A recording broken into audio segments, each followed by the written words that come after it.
Эгерде кимдерде настроение жок болуп баштаса, бир жолун таппай атсаңар, кантип ушундай настроение көтөрүлөт.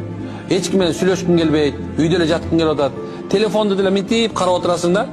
Мындай эле эчтеке деле көргөн жоксуң да. Телефонду карап отурасың, бирок мындай лента кетип атат. Бирок сенин башыңа эчтеке кирбей атат. Окат кылайын десең кылгың келбейт. Эч ким жестесе жакпайт. Тамак ичейин десең аппетит жок. Кичинекей тамак ичсең боюң көп чыгат, ичиң көбөт. Кечинде көп чыгып ой басат, бирок эмне үчүн ойлоп атканын билбей атасың да, туурабы? Мына ушундай боло турган болсо, бул сага көз тийди деген сөз. Назар өтүп кетти деген сөз. Мына ушундай назар өткөндө кандай кылып метебиз десе, мына карагыла. Аятул Курсини колуңа 21 жолу окуу. 21 жолу окуйсуң дагы, анан денеңдин баардыгын шашпастан сүрөсүң. Момдай сууга окуп ал ошону.